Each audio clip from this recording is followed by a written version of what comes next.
सुप्रभात ट्रेडर्स और एक बार फिर से मार्केट मूवर्स में आपका स्वागत है। अगर आप आज बाजार देख रहे थे तो आप जानते हैं कि आज सब कुछ एक ही चीज के इर्द गिर्द था, तूफान से पहले की शांति। कल अमेरिका में चुनाव है और आज सोमवार 3 नवंबर को वित्तीय दुनिया ने अपनी सांसें रोक रखी थीं।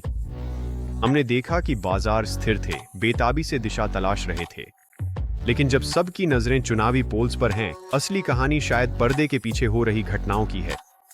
अमेरिका सरकारी शटडाउन अब भी आर्थिक आंकड़ों को अस्त व्यस्त कर रहा है और फेडरल रिजर्व ने सिस्टम को शांत रखने के लिए अचानक एक कदम उठाया है।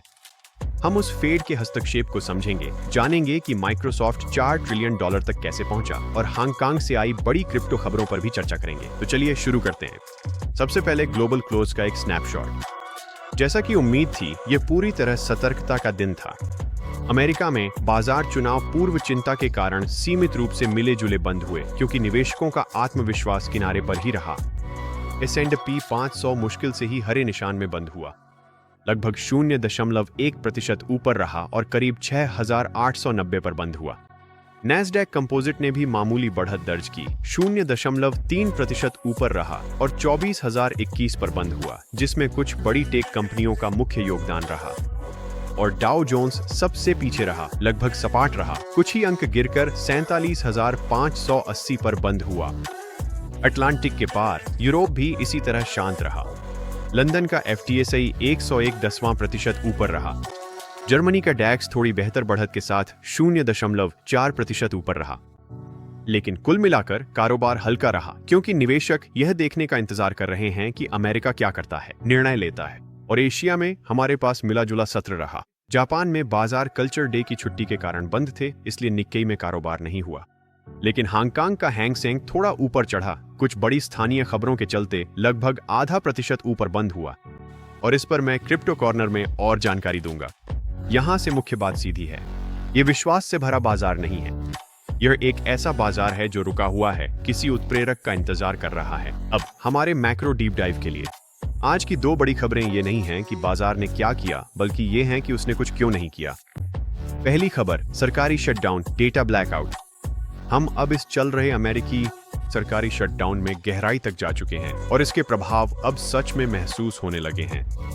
आज हमें S&P global manufacturing PMI data मिलना था, लेकिन पिछले महीने की मासिक जॉब्स रिपोर्ट की तरह इसे अनिश्चित काल के लिए टाल दिया गया है। यह एक बहुत बड़ी समस्या है। बाजार बिना किसी दिशा के उड़ रहा है। हमारे पास नौकरियों, महंगाई या विनिर्माण उत्पादन पर कोई आधिकारिक विश्वसनीय डेटा नहीं है। तो इसका फेड के लिए क्या मतलब है? यह आपके पोर्टफोलियो के लिए क्या मायने रखता है? इसका मतलब है कि अनिश्चितता अब नई ऊंचाई पर है। निवेशक अनिश्चितता को बुरी खबर से भी ज्यादा नापसंद करते हैं। यही वजह है कि आप देख रहे हैं कि पूंजी किनारे बैठी हुई है। हर कोई 2 चीजों का इंतजार कर रहा है, एक नया कांग्रेस और एक वित्त पोषित सरकार।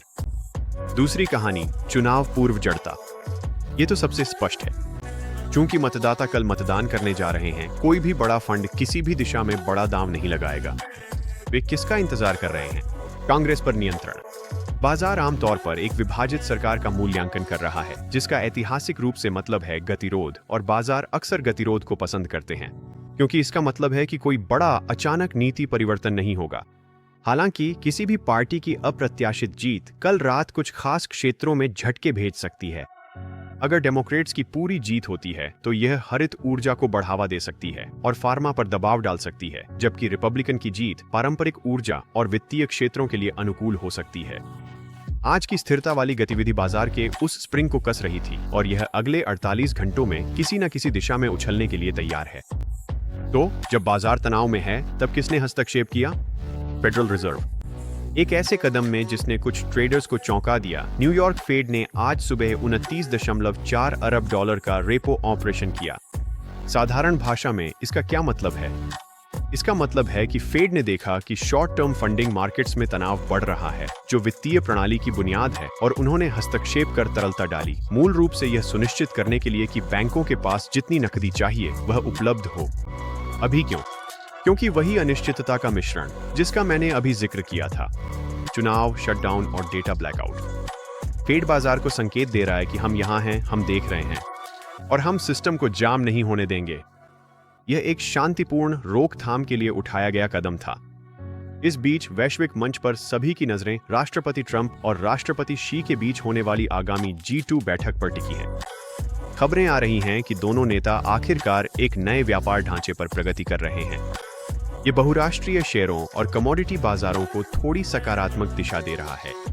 लेकिन बाकी सब चीजों की तरह बाजार की सोच है, दिखाओ सिर्फ बताओ मत। एक शांत दिन में भी कुछ कंपनियों के शेयरों में जबरदस्त हलचल देखने को मिली। सबसे बड़ा विजेता रहा माइक्रोसॉफ्ट। आज S&P 500 में माइक्रोसॉफ्ट स्पष्ट रूप से सबसे आगे रहा। लगभग 4% की छलांग लगाकर इसका मार्केट कैप हैरान कर देने वाले $4.06 ट्रिलियन तक पहुंच गया। इसका कारण OpenAI के साथ एक नई विस्तारित साझेदारी। खबरों के मुताबिक इस डील के तहत OpenAI के अगली पीढ़ी के मॉडल्स को विंडोज और ऑफिस के पूरे इकोसिस्टम में और भी गहराई से एकीकृत किया जाएगा। AI से प्रेरित यह आशावाद अब भी बड़ी टेक कंपनियों के लिए सबसे बड़ा प्रेरक बना हुआ है और फिलहाल माइक्रोसॉफ्ट इसका निर्विवाद राजा है, सबसे बड़ा हारने वाला।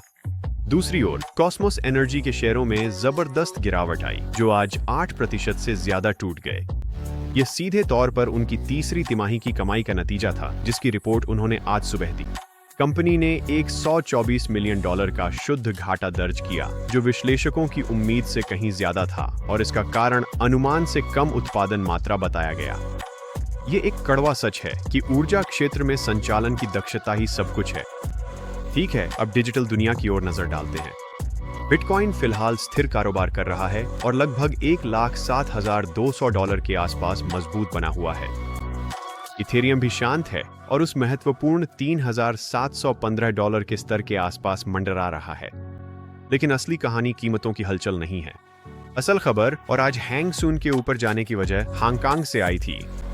Hong Kong securities and futures commission यानी SFC ने आज सुबह आधिकारिक रूप से घोषणा की कि वह लाइसेंस प्राप्त क्रिप्टो एक्सचेंजों को वैश्विक लिक्विडिटी तक पहुंचने की अनुमति देगा।